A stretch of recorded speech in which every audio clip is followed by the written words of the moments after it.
राधे राधे बंधुओं, बहुत स्वागत है आपका ज्योतिष धर्म चैनल पर। बंधुओं, इस वीडियो में हम आपको बताएंगे नव दुर्गा की छठवीं शक्ति माँ कात्यायनी की महिमा। माँ कात्यायनी कैसे प्रकट हुई, इन्होंने किस दैत्य का वध किया और इनकी साधना से साधक को किस फल की प्राप्ति होती है। माँ दुर्गा के छठवें स्वरूप का नाम कात्यायनी है। इनका कात्यायनी नाम पड़ने की कथा इस प्रकार है। कत नामक एक प्रसिद्ध महर्षि थे। उनके पुत्र ऋषि कात्य हुए। इन्हीं कात्य के गोत्र में विश्व प्रसिद्ध महर्षि कात्यायन उत्पन्न हुए थे।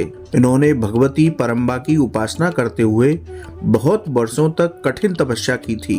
इनकी इच्छा थी कि माँ भगवती उनके घर पुत्री के रूप में जन्म लें। माँ भगवती ने उनकी यह प्रार्थना स्वीकार कर ली थी। कुछ काल पश्चात जब दानव महिषासुर का अत्याचार पृथ्वी पर बहुत बढ़ गया, तब भगवान ब्रह्मा, विष्णु, महेश तीनों ने अपने अपने तेज का अंश देकर महिषासुर के विनाश के लिए एक देवी को उत्पन्न किया। महर्षि कात्यायन ने सर्वप्रथम इनकी पूजा की, इसी कारण यह कात्यायनी कहलाई। ऐसी भी कथा मिलती है कि ये महर्षि कात्यायन के यहाँ पुत्री रूप में उत्पन्न हुई थी। आश्विन कृष्ण चतुर्दशी को जन्म लेकर शुक्ल सप्तमी, अष्टमी तथा नवमी तक 3 दिन इन्होंने कात्यायन ऋषि की पूजा ग्रहण कर दसवीं को महिषासुर राक्षस का वध किया था। माँ कात्यायनी अमोघ फलदायिनी है। भगवान कृष्ण को पति रूप में पाने के लिए ब्रज की गोपियों ने इन्हीं की पूजा कालिंदी यानी यमुना के तट पर की थी।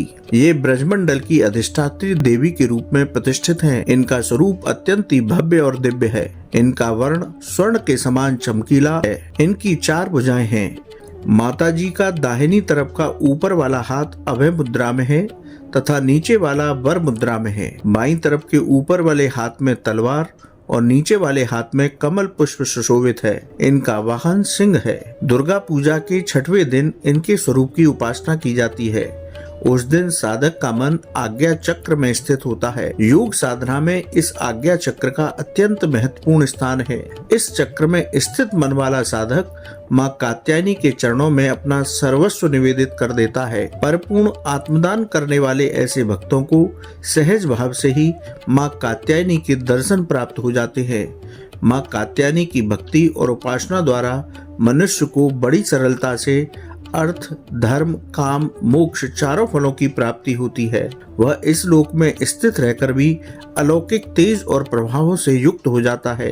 उसके रोग, शोक, संताप, भय आदि सर्वथा विनिष्ट हो जाते हैं। जन्म जन्मांतर के पापों को विनिष्ट करने के लिए माँ की उपासना से अधिक सुगम और सरल मार्ग दूसरा नहीं है। इनका उपासक निरंतर इनके सानिध्य में रहकर पदम पद का अधिकारी बन जाता है।